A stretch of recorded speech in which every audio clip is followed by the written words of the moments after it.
যখনই মুসলিম নিপীড়নের কথা ওঠে তখন চোখের সামনে ভেসে ওঠে ট্রাম্প, নেতানিয়াহু কিংবা অন্যান্য পশ্চিমা নেতার চেহারা। কিন্তু বাস্তবে এরা কেবলই দৃশ্যমান পুতুল, যাদের পেছনে কাজ করে অদৃশ্য শক্তি। সমাজে নম্রভদ্রের মুখোশ পরে যারা যুদ্ধ বাঁধিয়ে মুনাফা করে। গাজা গণহত্যা থেকে শুরু করে চলমান ইরান ইউক্রেন যুদ্ধ, সবই চলছে এই অদৃশ্য শক্তির ইশারায়। তাদের ইচ্ছায় যুদ্ধ শুরু কিংবা শেষ হয়। বিশ্ব রাজনীতির অদৃশ্য নিয়ন্ত্রক তারা। চরম মুসলিম বিদ্বেষী এই শক্তিগুলোর লক্ষ্য ইসলামী ব্যবস্থা ধূলিসাৎ করে পশ্চিমা সমাজ ব্যবস্থা চাপিয়ে দেওয়া। অনেক মার্কিন বিশ্লেষকরা মনে করেন খোদ মার্কিনীদের জন্য বড় হুমকি হয়ে উঠেছে এরা। জে.আর.আর. টোলকিনের বিশ্ববিখ্যাত ফ্যান্টাসি উপন্যাস দ্য লর্ড অব দ্য রিংসে একটি রহস্যময় জাদুর বল প্যালান্টির, যার মাধ্যমে দূরবর্তী যে কোনো স্থান দেখা যায়। শুধু দেখাই নয়, এই বল ব্যবহার করে মানুষের মনের উপর প্রভাব ফেলে সত্যকে বিকৃত করে নিজের মতো পরিচালনা করা যায়। এটি ছিল অশুভ শক্তির এক ভয়ঙ্কর অস্ত্র। আশ্চর্যের বিষয়, উপন্যাসের প্যালান্টির, যার সাথে মার্কিন প্যালান্টির টেকনোলজিসের একটি আকর্ষণীয় মিল রয়েছে। 2003 সালে মুসলিম বিদ্বেষী মনোভাবাপন্ন অ্যালেক্স কার্প ও পিটার থিয়েল প্রতিষ্ঠা করেন এই প্রযুক্তি প্রতিষ্ঠানটি। তাদের উদ্দেশ্য মূলত মানুষের জীবনে আড়ি পাতা এবং তাদের নিয়ন্ত্রণের চেষ্টা করা। অনেকটা উপন্যাসের সেই বলের মতো। সাধারণ নাগরিক থেকে শুরু করে ব্যবসায়ী, রাজনীতিক, এমনকি রাষ্ট্রপ্রধান পর্যন্ত কেউই এর দৃষ্টির বাইরে নয়।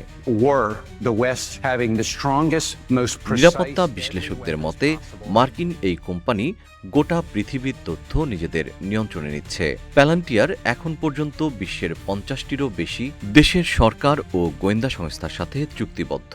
বর্তমানে যুক্তরাষ্ট্রের প্রতিরক্ষা বিভাগ, CIA, FBI, NSS সহ বহু শক্তিশালী সংস্থার সঙ্গে কাজ করছে।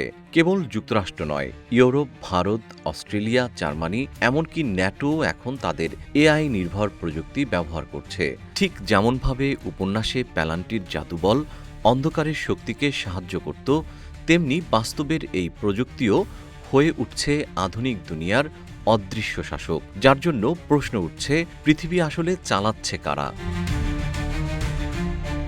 গাজায় নির্বিচারে মানুষ হত্যা থেকে শুরু করে সম্প্রতি ইরানে চলমান যুদ্ধে পেছনের মাস্টারমাইন্ড প্যালেন্টিয়ার মতো প্রতিষ্ঠান। ইউক্রেন সরকার প্যালেন্টিয়ার এর সফটওয়্যার ব্যবহার করে রুশ সেনার অবস্থান শনাক্ত করে ড্রোন হামলা পরিচালনা করছে।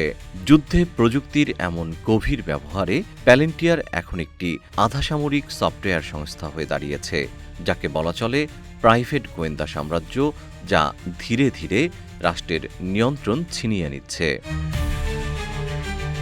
প্যালান্টিয়ার নিয়ে এক সাক্ষাৎকারে প্রতিষ্ঠানটির CEO অ্যালেক্স কার্প ফিলিস্তিন প্রসঙ্গে মন্তব্য করে বলেন, গাজায় যে হামলা হচ্ছে তা পৃথিবীর জন্য ভালো, কারণ তিনি মনে করেন পৃথিবীর শাসন ক্ষমতা আমেরিকার হাতে থাকাটা নিরাপদ। অ্যালেক্স ইরাক যুদ্ধ থেকে শুরু করে মধ্যপ্রাচ্যে আমেরিকা ইসরায়েলের সমস্ত হত্যাযজ্ঞকে সঠিক দাবি করেন। প্যালান্টিয়ারের সহ প্রতিষ্ঠাতা পিটার থিয়েলের ভাবনা আরও এক ধাপ উপরে। এক সাক্ষাৎকারে তিনি ইসলামী শরিয়া আইন বাতিল চেয়ে মার্কিন গণতন্ত্র সারা বিশ্বে ছড়িয়ে দেওয়ার দাবি তোলেন। 2025 সালে ট্রাম্পের একটি নির্বাহী আদেশে অভিবাসীদের নজরদারির নাম করে সমস্ত আমেরিকানদের উপর গুপ্তচর বৃত্তির দায়িত্ব দিয়েছে প্যালেন্টিয়ারকে।